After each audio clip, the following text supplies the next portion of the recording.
সুপ্রিয় দর্শক, আমি আফজাল হোসেন স্বাগত জানাচ্ছি সময়ের আলাপে। আমাদের সঙ্গে আজকে অতিথি হিসেবে উপস্থিত আছেন এ সময়ের সবচেয়ে সাহসী এবং স্পষ্টভাষী তরুণ রাজনীতিবিদ শরীফ ওসমান হাদী।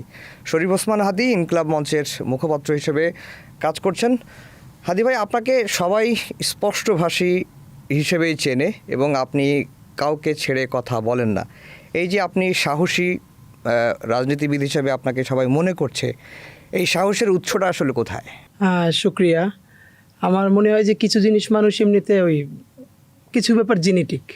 তো আমার যারা ছোটোবেলা থেকে বা আমার পরিবারকে চেনে, বিশেষ করে আমার বন্ধুরা, আমার এলাকার আমরা ভাই বোন তো 6 জন, মোটামুটি আমাদের সবার চরিত্র এটা খুব কাছাকাছি। আমার যে ক্যারেক্টারটা, এটা আমার বাসার অলমোস্ট সবারই কাছাকাছি ক্যারেক্টার।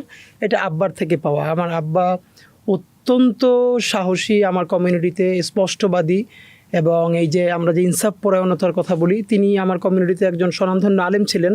কিন্তু আমি খুব হ্যাপি যে আছে না যে নিজের কমিউনিটিকে ছাপিয়ে উঠেও সবার জন্য কথা বলা। তো আমার আব্বা সকল ধর্ম শ্রেণী পেশার মানুষের কণ্ঠহীনের একটা কণ্ঠস্বর ছিলেন আমার কমিউনিটিতে। তো ওই আব্বার কাছ থেকেই আসলে ওইভাবে দেখে দেখে বড় হওয়া, যে কথা বললে কাউকে ছেড়ে না বলা বা যেটা সত্য সেটাই বলতে পারা। এবং আমার এটা খুব ভালো লাগে যে আমার এলাকায় বা আব্বাকে যারা চেনে বা আমাদেরকে ছোটবেলা থেকে যারা চেনে, তো ওই মুরব্বীরা অনেকে দেখে বলে যে ও মানে বাপের মতো হয়েছে একটু। তো এইটা আমার জন্য খুব যে আব্বার এই আদর্শটা আমাদের ভাই বোন সবার মধ্যেই কম বেশি আছে, আমার মধ্যে হয়তো একটু বেশি আছে। কিন্তু অনেকে আপনাকে মানে সৎ বিপ্লবী বলে, আবার অনেকে আবার দেখলাম যে আপনার বক্তব্যে কিছু ভাষা প্রয়োগের কারণে গালিবাজও বলে। না, এইটা তো খুব কমন। আমরা তো আসলে গালি দেই না এটা বলি না, আমরা তো গালি দেই। এখন ব্যাপার হলো আমি কারে গালি দেই, সেইটা হচ্ছে ফ্যাক্ট। এখন ধরেন আপনি এখান থেকে যাচ্ছেন, বাসায় চলে যাচ্ছেন, তো আপনার সামনে বসে দেখলেন কি যে আপনার সামনে বসে এক ভদ্র মহিলাকে ছুরি ঠেকিয়ে কোনো ছিনতাইকারী তার সব জিনিসপত্র নিয়ে যাচ্ছে, অথবা সেটা রক্ষা করতে গিয়ে তার কোলের শিশু পড়ে মরে যাওয়ার উপক্রম হচ্ছে, তখন তো আপনার ন্যূনতম যদি সাহস এবং শক্তি থাকে, আপনি ঝুঁকি নিয়েও তো তাকে তাড়া করবেন। এখন তাড়া করবার সময় আপনি কি তাকে তৎসম শব্দবহুল ভাষায় ওহে বৎস দাঁড়াও এরকম বলবেন না, আপনি তাকে গালি দিবেন। ফ্যাক্ট হলো গালি সোসাইটিতে ছিল, আছে, থাকবে, কিন্তু যেই গালিটা গণহত্যাকারীকে দেওয়া যায়, যে হেলিকপ্টার থেকে গুলি করে 6 বছরের শিশুর কলিজা ফেলে, তখন যে আপনার গালি, এই গালিটা তো নট নেসেসারিলি আপনি নিশ্চয় অন্য কাউকে দিবেন না। সুতরাং প্রশ্ন হলো গালিটাকে আমরা কাকে দেই? আমরা একটা জঘন্যতম গণহত্যাকারী, শিশু হত্যাকারী, তাদেরকে আমরা গালি দেই, এবং সে নিয়ে তো আমাদের কোনো গ্লানি নেই। বরং এই গালির বিরুদ্ধে দাঁড়িয়ে যারা কুসুম কুসুম কথা বলে, তো তাদেরকে তো আমরা জিজ্ঞেস করি যে আজকে যে এত সুন্দর কথা বলছেন, ভাবেন বেগম জিয়ার মতো একজন ভদ্রমহিলা, ওনার পলিটিক্যাল পরিচয় বাদ দেন, এরপর দেখেন ওনার সারা জীবন উনি একটা বাহুল্য কথা বলেননি। তাকে পর্যন্ত শেখ হাসিনা প্রকাশ্য প্রোগ্রামে শতবার বলছে যে সে মদ খাইয়া লিভার পচাই ফেলছে বেগম জিয়া। আপনি পারলে আমারে বলেন তো ভাই, বাংলাদেশের এই যে আজকে এত সুশীল লোকজন, ফাইন থাকুক, একটা লোক কি প্রতিবাদ করেছে শেখ হাসিনার যে বেগম জিয়ার মতো একজন ভদ্রমহিলাকে কোনো ধরনের ডকুমেন্টেশন ছাড়া এই যে মদ খেয়ে লিভার পচাই ফেলতেছে এই কথা বলতে পারতেছে? এইটার কোনো প্রতিবাদ কেউ করছে? আরও 100 ঘটনা বাদ দিলাম, আমি সব থেকে ছোট ঘটনাটা বললাম। তো এরা যখন এই নিয়ে কথা বলে, তখন তো আমরা বুঝতেই পারি যে এদের উদ্দেশ্যটা কি। উদ্দেশ্যটা হলো এই নিয়ে আপনি হাসিনাকে গালি দিতে পারবেন না। তা হাসিনাকেও তো আমরা গালি বন্ধ করতে চাই 2টা কারণে। একটা হলো সে যদি প্রথমত এই গণহত্যার দায় স্বীকার করে বাংলাদেশের আদালতের কাছে নিজেকে সমর্পণ করে এবং আল্লাহর কাছে ক্ষমা চায়। যদিও সে যত মানুষকে হত্যা করেছে, আল্লাহরও এটা নিয়ম, আপনি যদি আল্লাহর কোনো হুকুম লঙ্ঘন করেন, আপনি নামাজ পড়লেন না, রোজা রাখলেন না, জাকাত দিলেন না, যেই রাইটটা সরাসরি আল্লাহর সাথে সংশ্লিষ্ট, আল্লাহ চাইলে কারোকে জিজ্ঞেস না করে আপনার মাফ করে দিতে পারবে। কিন্তু যেটা বান্দার হক, মানে আপনি এত মানুষকে গুম করেছেন, খুন করেছেন, হত্যা করেছেন, হাক্কুল ইবাদ, সেই লোক আপনাকে ক্ষমা না করা পর্যন্ত আল্লাহ নিজের মধ্যে সেটা রাখেন নাই যে আপনি তারা ক্ষমা করতে পারবেন। এই জন্য অনেকে বলে যে কেউ যদি কষ্ট দিতে চাও কাউরে, তাহলে নিজের বাপ মারে দিও। কারণ হলো হয়তো তোমার বাপ মাই তোমার একটু ক্ষমা করবে, অন্য কিন্তু কেউ ক্ষমা করবে না। সুতরাং হাসিনা সেটা করতে পারলে, তাকে যদি সে যাদেরকে হত্যা করেছে তারা যদি তারা ক্ষমা করে দেয়, তাহলে তো আমাদের কোনো দোষ। কিন্তু আওয়ামী লীগের মধ্যে তো কোনো অনুশোচনা নাই। এইটাই হলো ভাই সবথেকে দেখছি যে এখনো তিনি দিল্লিতে বসে ধরে ফেল, লিস্ট কর, মেরে ফেলবো, এই করবো। কালকেই একটা ভিডিও, ওনার অডিও কল শুনলাম, উনি বলতেছে এবার বাংলাদেশ সাফ করে ফেলবো। তো আমি আপনার মাধ্যমে আজকে আবারও বলি, দেখেন আপনি স্পেসিফিকলি খেয়াল করেন, আমরা গত 1-1.5 বছরের অ্যাক্টিভিজমে আমরা ওভারঅল যত মানুষ আওয়ামী লীগ করে তাদের সবাইরও আমরা কোনোদিন গালিগালাজ করি নাই। ইভেন আমি বলতে পারবো আমরা এত রাফ অ্যান্ড টাফ একটা জায়গা থেকেও আমরা সব থেকে বেশি কথা বলছি আওয়ামী লীগের বিরুদ্ধে, মিথ্যা মামলার বিরুদ্ধে। আওয়ামী লীগের নামে যত আমার এলাকায় বলেছি, আমার উপজেলা নলছিটি, সেখানে একজন কাউন্সিলর, সে 10 বছরও ঢাকায় আসে না, সে আওয়ামী লীগ করে, এটা তার একটা ব্যাপার, কিন্তু তার নামে যাত্রাবাড়ি থানা পুরানো মামলা দেওয়া হয়েছে। এখন এই যে মানে হচ্ছে কি, আপনি এরকম মিথ্যা মামলাগুলো দিয়ে একে তো হলো তাদের কাছ থেকে মামলা বাণিজ্য করে টাকা খাচ্ছেন, দ্বিতীয়ত আপনি এই মামলাগুলোর মেরিট নষ্ট করে দিচ্ছেন। 5 বছর 10 বছর পর এগুলোর ডকুমেন্টেশন হবে যে সব মিথ্যা মামলা ছিল। বরং আমরা এটা বলেছি, যেই আওয়ামী লীগ, দেখেন ফিলোসফিক্যালি আওয়ামী লীগ করা কোনো অপরাধ হইতে পারে না, যে কোনো তার পলিটিক্যাল বিলিফ থাকতে পারে। অপরাধ হইল গণহত্যা করা, গণধর্ষণ করা, জেনোসাইড করা এবং তাতে সহযোগিতা করা। যেই আওয়ামী লীগ হত্যা করে নাই, গুম করে নাই, ধর্ষণ করে নাই, টাকা পাচার করে নাই, তাকে তো আমি কোনো মিথ্যা মামলার আসামি দেখতে চাই না, এবং এটা তার সাথেও জুলুম। আমরা যেটা বলি, দেখেন আমরা আমাদের শত্রুর সাথেও ইনসাফ চাই। এমন তো ব্যাপার না যে আমি নিজে মাজলুম, তো এর মানে কি আমি আরেকজনকে জুলুম করার গ্যারান্টি আমার উপরে আছে? না। বরং আমাদের যেটা ভয়, মাজলুম যদি কখনো জালেম হয়ে ওঠে তখন সেটা আরও ভয়ানক হয়ে ওঠে, এবং এটার প্রমাণ এখন কিছু আমরা দেখতেও পাচ্ছি। ধরেন যে সারা দেশে কত মিথ্যা মামলা হয়েছে না। এখন এই কালচারটা কেন হয়েছে? আওয়ামী লীগ কী করেছে, ওই যে গায়েবী মামলা দিয়ে সেখানকার বিএনপি জামাতের নামে শত শত মানুষের নাম ঢুকে আজীবন তাদের কাছ থেকে টাকা পয়সা খাইছে। এখন তারা উল্টো আবার আওয়ামী লীগের নামে মামলা দিচ্ছে। এই দেওয়ার ফলে হচ্ছে কি, টাকা পয়সার লেনদেন তো হচ্ছেই, কিন্তু আমাদের মৌলিক মামলাগুলোর যে মেরিট নষ্ট হয়ে যাচ্ছে সেই দায় কে নেবে? তো আপনার মাধ্যমে আমি যেটা আওয়ামী লীগের ভাই বোনদেরকে বলা, যে প্লিজ দেখেন, আপনারা একটু জাস্ট, মানুষ আছে না একটা যে ভয়াবহ অপরাধী, সেও কিন্তু দিন শেষে একটা সময় একটু নিজের উপলব্ধিটা হয়, আমি কি করলাম অথবা আমি কার জন্য কথা বলছি। আপনাদের প্রতি অনুরোধ যে আপনারা আল্লাহর হস্তে হাসিনার এই ভয়াবহ গণহত্যার দায় নিয়েন না। বরং আওয়ামী লীগের তো অনেকে বলে না পুনর্বাসন কেন করতে হবে? আওয়ামী লীগ যে লোকগুলো করেছে তাদের এখানে পলিটিক্যাল রাইট আছে না? এই যে আমাদের কিছু কিছু সাংবাদিক বন্ধুরা একটা ন্যারেটিভ নির্মাণ করার চেষ্টা করতেছেন, কি এত কোটি মানুষ আছে যারা জীবনে নৌকা ছাড়া ভোট দেয় নাই, তাদের জন্য আপনি কি করবেন? এটা তো হলো কেমন ব্যাপার জানেন? এটা একটা কেমন দাবি আমি আপনার বলি। ধরেন, এটা আপনাকে নাম করেই বলি, ধরেন আপনি একজন প্রফেশনাল কিলার। তো প্রফেশনাল কিলার হওয়ার পরে আপনি প্রতিদিন একটা খুন না করে ধরেন আপনি ভাত খাইতে পারতেন না, এটা আপনার একটা অভ্যাস যে আমি আজকে একটা খুন করি না, আমি ভাত খাইতে পারি না। হঠাৎ করে দেশে আইন শৃঙ্খলা প্রতিষ্ঠিত হয়েছে, এখন আপনি তো খুন করতে পারতেছেন না, তো এখন তো আপনার ভাত খাওয়া বন্ধ হয়ে গেছে। তো এখন আপনার মা বা বাবা, সরকার একটু বলবে আমার ছেলেটার একটু খুন করতে দেয়, নইলে ভাত খাইতে পারতেছে না, বা এটা কেমন কথা? ফ্যাক্ট হইল, আমরা যেটা বলতে চাই যে আপনি যেই আওয়ামী লীগ গণহত্যা করে নাই তারা নতুন দল করুক, অন্য দলেও তারা যোগ দিক, কোনো সমস্যা নাই তো, কেন দিতে পারবে না? যদি সে কোনো গণহত্যায় অংশ না নিয়ে থাকে তাহলে মানে হোয়াটস রং যে সে বিএনপি করতে পারবে না, সে জামাত করতে পারবে না, সে এনসিপি করতে পারবে না, তাকে স্পেস দেন, অথবা সে নিজেই দল করুক আরও 2-4টা। কিন্তু ওই যে তার মার্কা নৌকাই লাগবে, এইটাই হলো এখানকার ভয়াবহ কাজ যেটা সামনে চলতেছে। কেন আপনার নৌকাই কেন লাগবে? মানে আপনি যেই মার্কাটা দিয়া গণহত্যার সমস্ত প্লট এতদিনে সাজাইছেন, ওইটা আপনার লাগবেই লাগবে, যাতে পরবর্তীতে ওই গণহত্যাগুলোকে আপনি লেজিটিমেসি দিতে পারেন। আপনি বলছিলেন যে মাজলুম যখন জুলুমকারী হয়ে যায় তখন সেটি আসলে কারোর জন্যই শুভকর বিষয় বই আনে না, এরকম কি পরিস্থিতি দেখতে পাচ্ছি এই 14 মাসে? না, এরকম তো কিছু হয়েছেই। ধরেন সত্য কথা বলতে, ধরেন বাংলাদেশের যত মিডিয়াগুলো, এগুলো তো মূলত ঢাকার বাইরে মিডিয়া না, এটাই সত্য। ধরেন বাংলাদেশের যতগুলো চ্যানেল আছে তার কয়জনের ক্যাপাসিটি আছে প্রত্যেকটা জেলায় উপজেলায় ক্যামেরা দিয়ে এবং স্টাফ দিয়ে নিউজ করায় নিয়ে আসা? এটা তো সম্ভব না, এটা তো কঠিন। তো এখন দেখেন বাংলাদেশে ইউনিয়নগুলোতে, উপজেলাগুলোতে, ইভেন জেলাগুলোতেও চাঁদাবাজি বলি এবং অন্যান্য যে কাজগুলো আছে, এগুলো মিডিয়া হাউস জানে না, আপনারা সব জানেন, কিন্তু আপনারা বিভিন্ন কারণেই সেগুলোকে তুলে আনতে পারবেন না, এটা বাস্তবতা। ছোট একটা প্রমাণ বলি, ছোট্ট মাত্র মনে আসলো, আমি যেহেতু ঢাকাতে ইলেকশন করতেছি, তো আর একটা মিডিয়া হাউস কয়েকদিন আগে আমাকে নিয়ে 4-5 মিনিটে একটা প্যাকেজ বানাইছে, হ্যাঁ, যে ঢাকাতে আমি ইলেকশন করতেছি বা তরুণদের মধ্য থেকে। আমি অবাক হলাম যে সেই হাউসেও ফোন দিয়ে জিজ্ঞেস করা হয়েছে যে আমাকে নিয়ে তাদের এত আগ্রহের কারণ কি। আচ্ছা, মানে এটা কিন্তু ঢাকার মধ্যেই। তো এবার আপনি ভাবেন তো, যে ঢাকা না হয়ে একটা জেলা হয়, উপজেলা হয়, সেখানে যে অপরাধটা করছে সে তো নিশ্চয়ই পাওয়ারফুল। তো আপনি তার বিরুদ্ধে নিউজ যখন সময় টিভি এখানে বসে করবে, আপনি কি আপনার জেলা প্রতিনিধির ওইখানে সেফটি সিকিউরিটি দিতে পারবেন? তো আপনার স্টাফের সিকিউরিটি নিশ্চিত করবার জন্য তো আপনি এখানে বসে সেই নিউজটা করতে পারবেন না।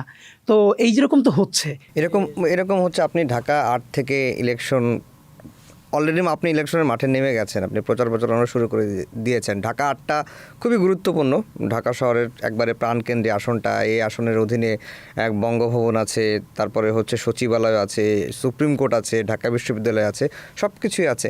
আপনি এই ঢাকা 8টাকে কেন বেছে নিলেন? আচ্ছা, ঢাকা 8টা বেছে নেওয়ার ভাই একটা বড় কারণ, আমার যদি একদম এক শব্দে বলি সেটা হচ্ছে শাহবাগ।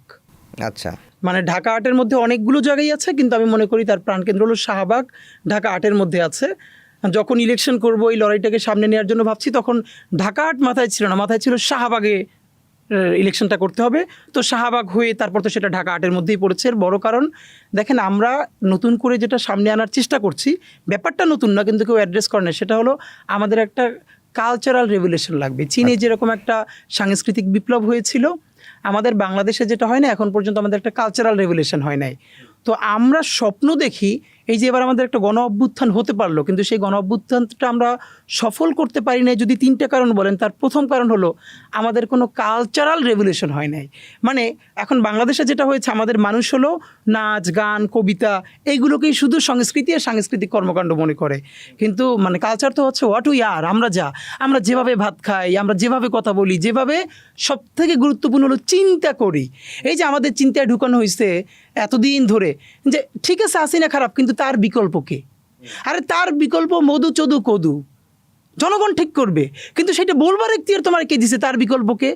এই যে মনুস্তত্ত্ব তৈরি করা হয়েছে, আপনি ধরেন আগামী 100 বছরে বাংলাদেশে পদ্মা সেতু হয় না, আপনি ভাইবেন আপনি কয়েকশো পদ্মা সেতু করলে একটা গুমের জাস্টিফিকেশন দিতে পারবেন? একটা গুম বলেন তো ভাই। যেই সন্তান তার মায়ের গর্ভে, তখন তার বাপ গুম হয়ে গেছে, এরপর দুনিয়ায় এখনও সে প্ল্যাকার্ড নিয়ে ঘোরে, সে তার বাবার। আপনি শুধু ভাই আপনার সন্তানটার কথা চিন্তা করেন, যে মানুষ অন্তত কি চায়, তার বাবার পাশের কবরটার পাশে বসে দোয়া করবে বছরে একবার, সে তার লাস্টের খবর পর্যন্ত জানে না। তো আপনি এই যে কতক্ষণ পদ্মা সেতু দেখাইয়া, কতক্ষণ মেট্রো রেল দেখাইয়া, আপনি কতগুলো গুম, কতগুলো খুন, শাপলা, পিলখানা, জুলাই, কতগুলো গণহত্যার আপনি জাস্টিফিকেশন দিবেন? আরও ভয়াবহ ব্যাপার হলো, এগুলোর এমনভাবে পোট্রে করা হয়েছে, পদ্মা সেতু আর মেট্রো রেল মনে হয় এটা তার বাপের পয়সায় করছে। বরং দেখেন একটা রাজনৈতিক জনগোষ্ঠী হয়ে ওঠার আকাঙ্ক্ষাটা কি। আমরা যখন বলছি যে আমাদের 1200 কোটি টাকার পদ্মা সেতু তুমি 4000 কোটি টাকায় নিয়ে গেছো, এই টাকা কি তোমার বাপের? এই টাকা তো আমাদের, আমার টাকা, আপনার টাকা, সরকার টাকা পায় কোথায় ভাই? আবার বাংলাদেশে একটা সিস্টেম কি জানেন, আপনি খেয়াল করবেন ভাই, সব কিছু সরকারি সম্পত্তি, পাবলিক না। পাবলিক খালি একটা, সেটা হলো পাবলিক টয়লেট। আরে ভাই পাবলিক মানি, এটা পাবলিকের পয়সায় হচ্ছে, বলে সরকারের আবার সম্পত্তি থাকে কিভাবে? সরকার নিজে কোন টাকা পয়সা নিয়ে আসে? সরকার বরং যেই টাকা পয়সা সে জনগণেরটা খায়, সে বেতন নেওয়ার কথা, সব দেখবেন সরকারি সম্পত্তি, আর টয়লেটটা করছে শুধু পাবলিক টয়লেটের নামে। ওই যে এরকম কথা যে সংসদ সার্বভৌম, সেনাবাহিনী সার্বভৌম, সরকার সার্বভৌম, কিন্তু জনগণ সার্বভৌম, মানে জনগণ সার্বভৌম না। তো এই জন্য ব্যাপার হলো যে আমাদের জনগণের পয়সা, বরং আমরা যখন প্রশ্ন করবো যে আমি মেট্রো রেল করতে পারতাম 1200 কোটি টাকায়, অথবা পদ্মা সেতু, সেইটার তুমি 5 গুণ বাড়াইয়া মেগা প্রজেক্ট করে কত হাজার কোটি টাকা বিদেশে পাঠাইছো। এবং এই যে প্রত্যেকটা প্রশ্ন, ধরেন আমি আপনাকে বলি, এই যে পূর্বাচল যাওয়ার যে উড়াল সেতুটা করলো, আমাদের আমরা কেমন একটা, দেখেন আমরা রাজনীতিটা কেন করতে চাই, আমাদের আকাঙ্ক্ষা হলো সামনে যেই ক্ষমতায় আসুক, এটা আমাদের ফ্যাক্ট না, আমরা একটা রাজনৈতিক জনগোষ্ঠী হয়ে উঠতে চাই। মানে হলো আমার সিএনজিওয়ালা, এটা ভাই আমি আমার নিজের পড়াশোনার কারণে আমি একটা লম্বা ইন্টারভিউ করছিলাম অনেক শ্রেণী পেশার মানুষের সাথে। তো অনেককে জিজ্ঞেস করছি, রিক্সাওয়ালা, ভ্যানওয়ালা, সবজিওয়ালা বাদ, ধরেন শিক্ষক আছে না হাই স্কুল পর্যায়ে, ইভেন কলেজের প্রভাষক, তাদেরকে জিজ্ঞেস করেছি আপনি কি ট্যাক্স দেন? একটু বলেন না আমি তো ট্যাক্স দেই না। মানে হলো আমাদের দেশে এস্টাবলিশ করা হয়েছে, যার ওই যে আপনার আছে, টিন আছে, ট্যাক্স আইডেন্টিফিকেশন নাম্বার আছে, যে ওই রিটার্ন জমা দেয় সেই শুধু ট্যাক্স দেয়, এর বাইরে কেউ ট্যাক্স দেয় না। অথচ আমাদের আয়কর, আমাদের যে রাষ্ট্রীয় আয়, এর সব থেকে বড় জায়গাটা তো হলো ভ্যাট। যেই বাচ্চাটা এইমাত্র জন্মগ্রহণ করলো, এই জন্মগ্রহণ থেকে শুরু করে রাষ্ট্রের ভ্যাট ট্যাক্স দেওয়া শুরু করে মরে যাওয়ার পর দেয়, কারণ মরে যাওয়ার পর যে কফিন কেনে, কাফনের কাপড় কেনে, তার উপরেও কিন্তু ভ্যাট ট্যাক্স আছে। এখন আমার রাষ্ট্রের কোটি কোটি জনগণ জানেই না, সে 1 টাকার কথা বললেও 20-30 পয়সা এখানে সে রাষ্ট্রকে দেয়, সে প্রতি বছরে হাজার হাজার লক্ষ লক্ষ টাকা রাষ্ট্রকে দেয়। এর মানে সে যেহেতু জানেই না আমি রাষ্ট্রকে দেই, তাহলে সে কী করে বুঝবে সে রাষ্ট্রের মালিক? ধরেন আমি যদি জানি আমার বাড়ির পাশে ওই জমিটুকুন আব্বা রাইখে গেছে, এইটা আগে আমার জানতে হবে, দেন আমি একটা বয়সে গিয়ে দাবি করতে পারবো যে এই জমি তুমি আমার বুঝাই দাও না কেন। আমি যদি কোনোদিন নাই জানি, তো আমার কোটি কোটি জনগণ কেউ জানেই না যে সে রাষ্ট্রের টাকা দেয়। সে শুধু তাকে সংসদে হাসিনা শিখাইছে, হাসিনা মোবাইল দিছে, হাসিনা পদ্মা সেতু দিছে, হাসিনা উড়াল সেতু দিছে, হাসিনা মেট্রো রেল দিছে। হাসিনা টাকা পাইছে কই? আর আমার জনগণ যদি জানে এই সমস্ত টাকা আমরা হাসিনাকে দিছি, হাসিনা সব নিজে খাইছে এবং তার বন্ডি নিয়ে সব পাচার করছে। এই যে রাজনৈতিক জনগোষ্ঠী হয়ে ওঠা, না ভাত কাপড় হাসিনা দিছে, ভাত কাপড় সব দিছে, মানে সব সে দিছে। হ্যাঁ, আচ্ছা, আপনি বলছিলেন মাঝখানে যে সাংস্কৃতিক বিপ্লবের কথা, যে এই 14 মাসে এই ধরনের কোনো কিছু তো আমরা এখন পর্যন্ত লক্ষ্য করি না। ইন্টারিম কি করলো? আমাদের আফসোস এইটাই। আমাদের আফসোসটা কি, ধরেন আজকে 14টা মাস হয়েছে, আজকে দেশে একটা ইনকিলাব মঞ্চ কেন থাকবে বা একটা হাদি কেন থাকলো? আমার আফসোস হইল মানে জুলাইয়ের মতো ঐতিহাসিক একটা গণ অভ্যুত্থানের পরে আমাদের তো কমপক্ষে কয়েক ডজন ইনকিলাব মঞ্চ দরকার ছিল, আমাদের অন্তত শখানেক হাদি দরকার ছিল। ধরেন আমি যদি এখন 20টা টপিকে কথা বলি, আমার কোনো কথারই কিন্তু গুরুত্ব থাকবে না, মানে ফোকাসড থাকতে হবে। তো আমরা যদি আজকে 100 ছেলে মেয়ে সততা এবং সাহসের সাথে দাঁড়াই থাকতে পারতাম, এক একজন এক একটা টপিকে কথা বলতাম, দেখেন ভয়েস রেইজ করলে একটা পর্যায়ে যে সেটার ইম্প্যাক্ট তৈরি হয়, এটা তো সত্য। এটা আমরা গত 1 বছরে দেখলাম। এখন আমরা কিন্তু দেখেন, আপনি বললেন না যে আমরা সত্য বলবার চেষ্টা করি, আমরা কিন্তু সব সত্য বলতে পারি না, এটা আমাদের ব্যর্থতা। এটা আমরা ক্ষমা চাই মানুষের কাছে। মানুষ আমাদেরকে সত্যবাদী বলে, মানুষ আমাদেরকে ইনসাফ পরায়ণ বলে, কিন্তু আমরা তো জানি আমাদেরও কিছু কিছু জায়গায় থামতে হয়। এটা আমাদের জন্য লজ্জাজনক, এটা আমাদের গ্লানি। কিন্তু আজকে যদি আরও 20টা ইনকিলাব মঞ্চ থাকতো, তাহলে তো একটা সত্য আরেকটা ইনকিলাব মঞ্চ বলতে পারতো। এবং এই যে ভয়েস তৈরি হওয়ার পর সেটার জন্য একটা সিদ্ধান্ত গ্রহণ প্রক্রিয়ায় ইনপুট তৈরি হয়, এটা তো আমরা দেখেছি অনেকবার। তো এখন আমাদের যেটা দরকার ছিল, আমাদের ওই বোঝাপড়ার যেটা হয়েছে, এই গণ অভ্যুত্থানটা তো দীর্ঘ বোঝাপড়ার মধ্য দিয়ে তৈরি হয় নাই, অল্প সময়ের মধ্যে হয়ে গেছে। এই জন্য আমি সবসময় বলি কি, হয়তো আমাদের আরও অনেক প্রাণহানি হইতো, কিন্তু যদি আরও একটু লম্বা সময় আমরা আওয়ামী লীগের বিরুদ্ধে যুদ্ধটা করতে পারতাম, তাহলে আমাদের বোঝাপড়া তৈরি হইতো মানুষের সাথে রাষ্ট্র গঠন প্রক্রিয়ায়। ধরেন আজকে কিন্তু আপনি আমি জানি না কথা বলবার সময় কে আমাদের সাথে মির্জাফরি করে আমাদের গণ অভ্যুত্থানকে নাই করে দিল, আমরা কিন্তু এখনও চিনি না। কারণ সিরাজউদ্দৌলা তখন কিন্তু জানতো না, অনেক পরে কিন্তু জেনেছে যে এই সময় ষড়যন্ত্রটা কি হয়েছিল। আল্লাহ না করুক, হয়তো 50 বছর 100 বছর পর আপনার ছেলে মেয়েরা, আমাদের ছেলে মেয়েরা গল্প করবে যে 24-এর গণ অভ্যুত্থানের এতজন উপদেষ্টা মূলত তারা ষড়যন্ত্রকারী ছিল, তারা অনুপ্রবেশকারী ছিল, যে বাংলাদেশের এই অর্জনকে তারা দিল্লির কাছে বর্গা দিয়ে দিয়েছিল। আমরা জানি না কি হবে। তা আমাদের এরকম কিছু মুরব্বি দরকার ছিল। আজকে বাংলাদেশের জুলাই বাঁচবে কিভাবে? জুলাই আসলে আমার ধারণা কি জানেন, কোনো একক ব্যক্তি আর সংগঠন আসলে জুলাই বাঁচাইতে পারবে না। জুলাই বাঁচাবে বাংলাদেশের আপামর মানুষ, যেই মানুষরা সমস্ত ভয় উপেক্ষা করে এইবার রাজপথে নামছে।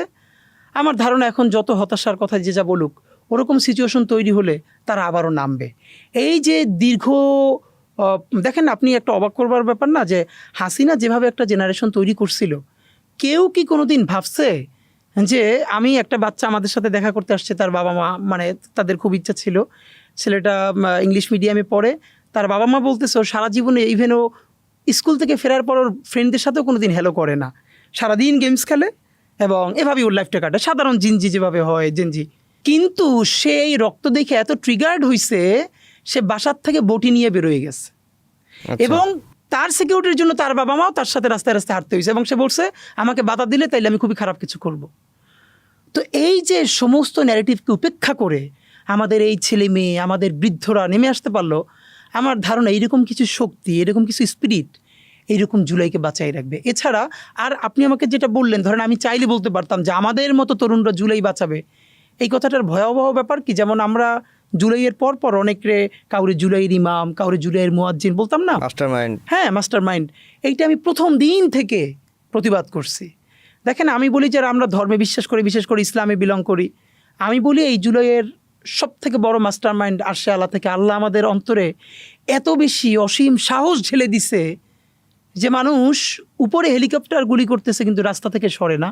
এক আর হলো বাংলাদেশের রিক্সাওয়ালা, ভ্যানওয়ালা, আপনি নিজেও নিশ্চয়ই দেখবেন, আপনি যেহেতু মিডিয়ার মানুষ, যে অনেক রিক্সাওয়ালা শুধু রাজপথে নামছে রিক্সা নিয়ে অসুস্থদেরকে হসপিটালাইজ করবার জন্য। অনেক রিক্সাওয়ালা, অনেক ভ্যানওয়ালা, সিএনজিওয়ালা। তো আমরা তো আসলে তাদের রাষ্ট্রটা বানাইতে পারি না। তো আপনি যদি আমার বলেন জুলাইয়ের অর্জনটাকে, জুলাইয়ের অর্জনটা হলো একটা ইনসাফের রাষ্ট্র বানানোর জন্য তো একটা দীর্ঘ লড়াই এবং বোঝাপড়া দরকার। আজকে যেমন ধরেন আমেরিকার অনেক সমস্যা আছে, কিন্তু এটা তো সত্য যে আমেরিকায় ন্যূনতম কিছু সিভিক রাইট আছে। চাইলেই একজন অনেক গালিগালাজ করতে পারে, কিন্তু একটা টোকা কিন্তু কেউ করে দিতে পারে না। একইভাবে ইউরোপের অনেক রাষ্ট্রগুলো তো এটা এস্টাবলিশড হয়েছে, তাই না? তো এখন আমি যেটা বলতে চাই, আমাদের বাংলাদেশ রাষ্ট্রটা তো আসলে আমেরিকার মতো গৃহযুদ্ধের মধ্য দিয়ে যায় নাই, অথবা ইউরোপের দেখেন আজকে যে ইংল্যান্ড আর ফ্রান্স এত কথা বলে, বাংলাদেশে যারা হতাশা চর্চা করে তাদের জন্য বলি, ইংল্যান্ড আর ফ্রান্স আজকে তো খুবই সভ্য দুটো রাষ্ট্র হিসাবে পোট্রে হয় দুনিয়ায়। এই দুইটা দেশ একটানা 100 বছর যুদ্ধ করছে একে অপরের বিরুদ্ধে।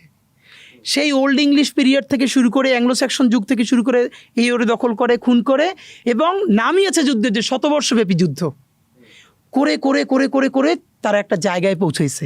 তা আমি তো মনে করি বাংলাদেশে আওয়ামী লীগের মধ্যেও অত বাজে আওয়ামী লীগ মনে হয় 5% নাই যারা গণহত্যাটাকে সব থেকে বৈধ মনে করে।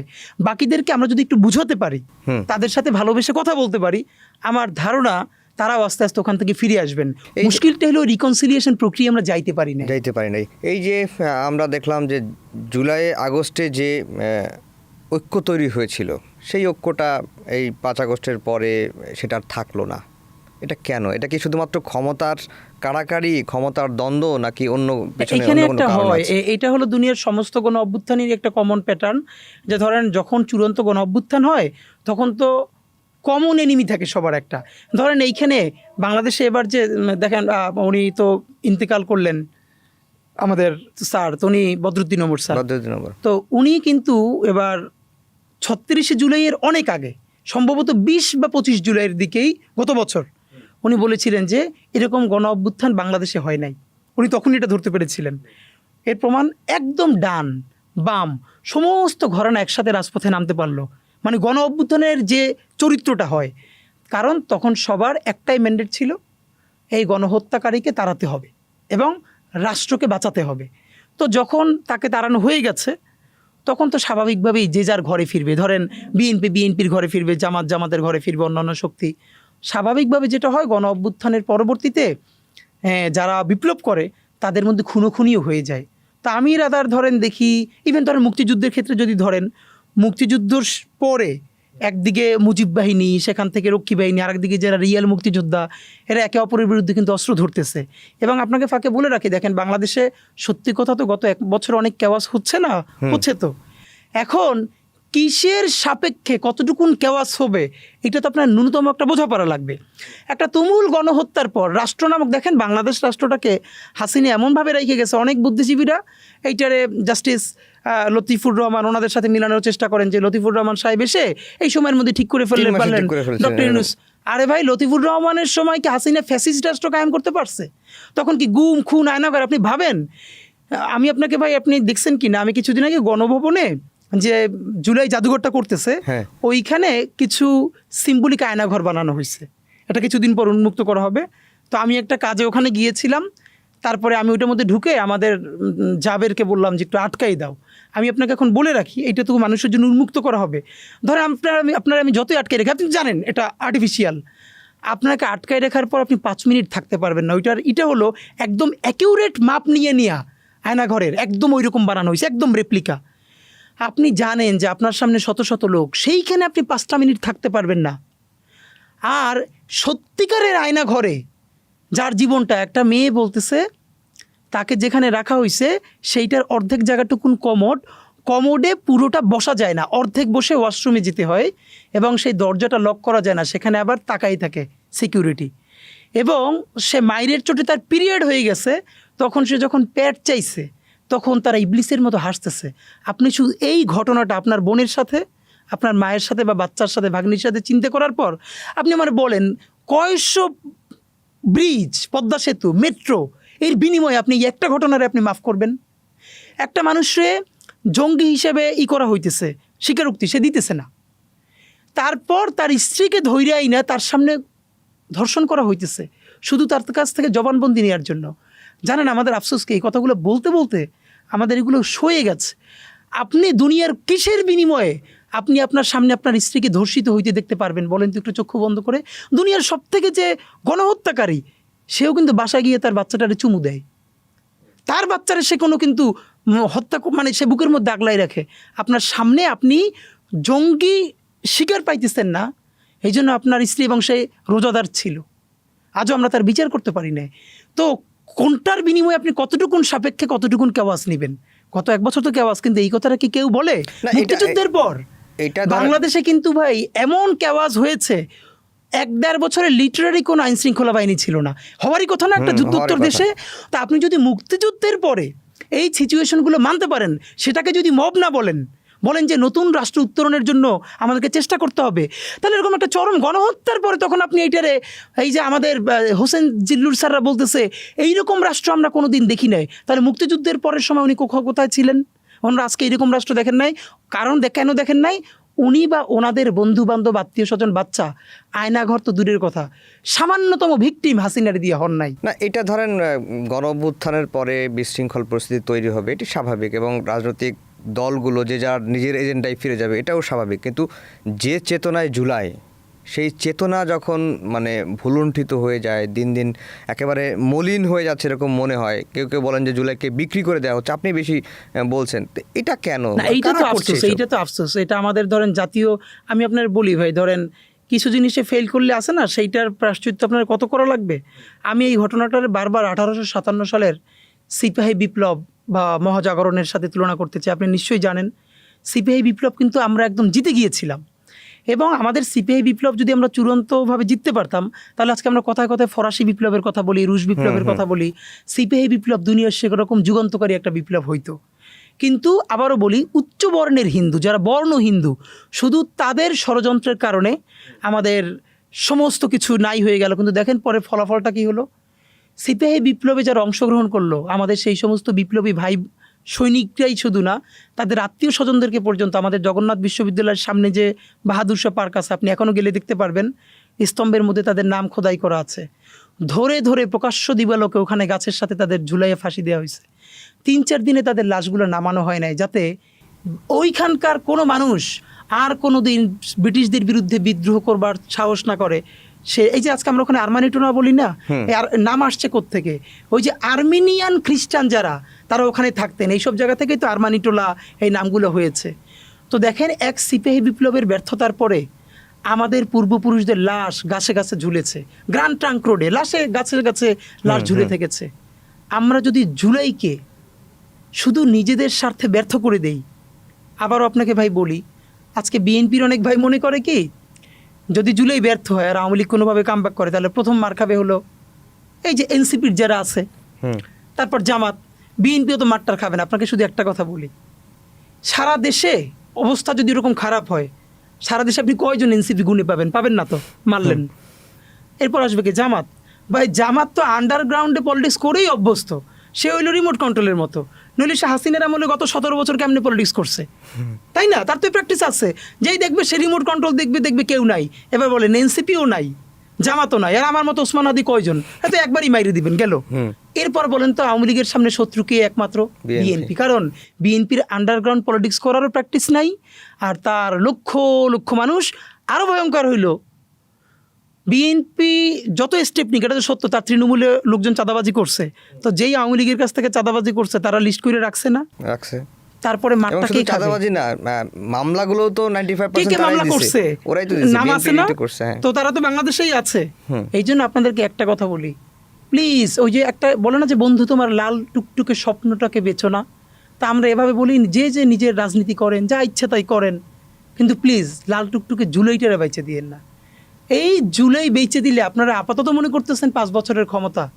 সিপাহী বিপ্লবের পরে এই পুরো জনপদের উপরে যেই ধ্বংস, যেই জাহান্নাম নাইমা আসছিল, আজকে যদি বাংলাদেশে জুলাই হেরে যায়, তাহলে কিসের এনসিপি, কিসের জামাত, কিসের বিএনপি, সব ধূলিসাৎ হয়ে যাবে। কিন্তু আফসোস হইল, দল ধূলিসাৎ হবে না, বাংলাদেশ নামক যে স্বাধীন সার্বভৌম জমিনটা, এটাকে রক্তাক্ত করে ফেলা হবে।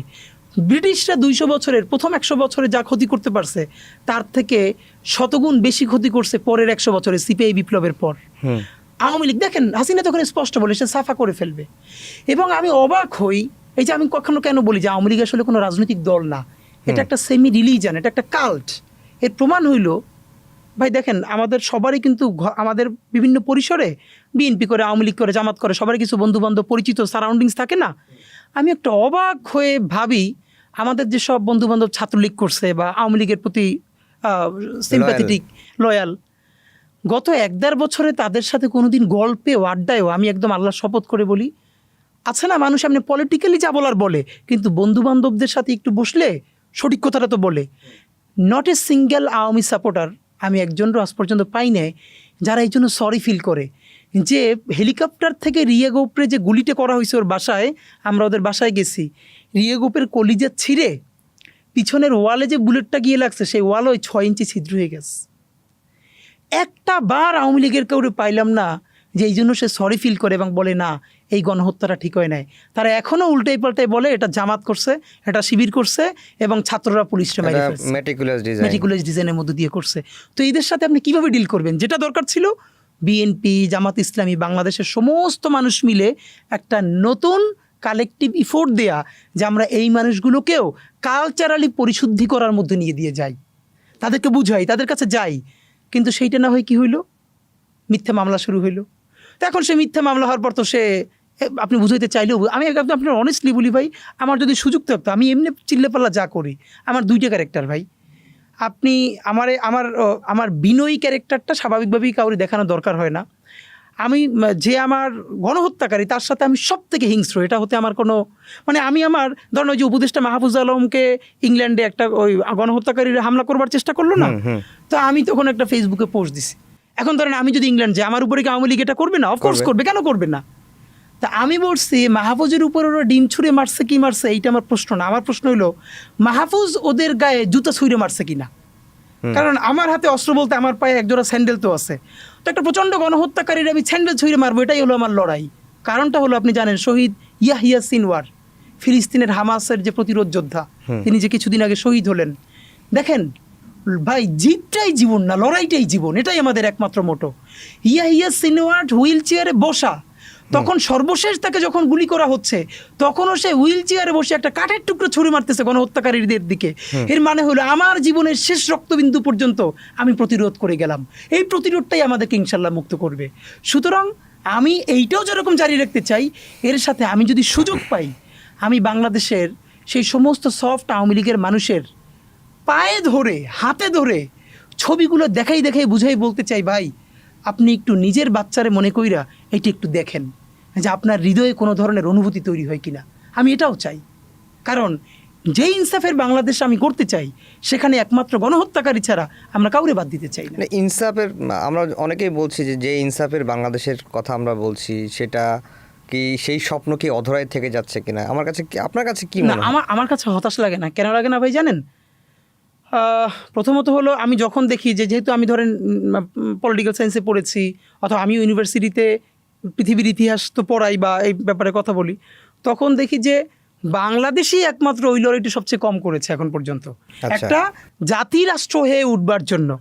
এবং এবার বরং যেটা সবথেকে আমি খুব পজিটিভ সাইন, সেটা হলো এই জুলাইয়ের এমনগুলো ক্যারেক্টার যারা কেউ ওরকম চিনে না, কিন্তু একটা প্রাইভেট ইউনিভার্সিটির ছেলে, সে যখন এত পলিটিক্যাল কনসাস হয়ে উঠতেছে, এটা তো আমার আশা জায়গায় যে সে আমার ইউনিভার্সিটিতে ধরেন আমি যেহেতু একটা প্রাইভেট ইউনিভার্সিটিতে পড়াই, আমি তাদের প্রশ্নগুলো আমাকে এত আশান্বিত করে। আগে আমার একটা ছিল যে আমাদের ঢাকা ইউনিভার্সিটি বা পাবলিক ইউনিভার্সিটির ছেলেমেয়েরা স্বাভাবিকভাবে একটু বেশি পলিটিক্যাল কনসাস হয় পলিটিক্যালি, কিন্তু যখন আমি দেখি যে একটা ভালো প্রাইভেট ইউনিভার্সিটির ছেলে মেয়ে যার রাষ্ট্রের কাছে এত কোনো কাজ নাই, সেও যখন আমারে দেখে রাষ্ট্রের আকাঙ্ক্ষা, ইনসাফ এই নিয়ে খুবই ভালো প্রশ্ন করতেছে, তখন আমি বরং খুবই আশান্বিত হই। যেহেতু প্রশ্ন করতে পারতেছে, এর মানে বাংলাদেশ, রাষ্ট্র, ইনসাফ এই জিনিসগুলোর মাথায় একটু হলেও আছে, এবং যেহেতু আছে সুতরাং লড়াইটা চলবে এবং এই লড়াই একদিন ইনশাল্লাহ আমরা জিতবই। হাদি ভাই, আপনার সাথে কথা বলতে গেলে আরও সময় লাগতো। আমরা আজকের মতো এখানেই শেষ করছি। আমাদের সময়ের আলাপে সময় দেওয়ার জন্য আপনাকে অসংখ্য ধন্যবাদ। দর্শক, আমাদের সঙ্গে এতক্ষণ যুক্ত ছিলেন ইনকলাব মঞ্চের মুখপাত্র শরীফ ওসমান হাদি, যাকে সবাই সাহসী এবং স্পষ্টভাষী তরুণ রাজনীতিবিদ হিসেবে ছিলেন। সবাইকে আবারও শুভেচ্ছা জানিয়ে শেষ করছি আমাদের আজকের আলাপ।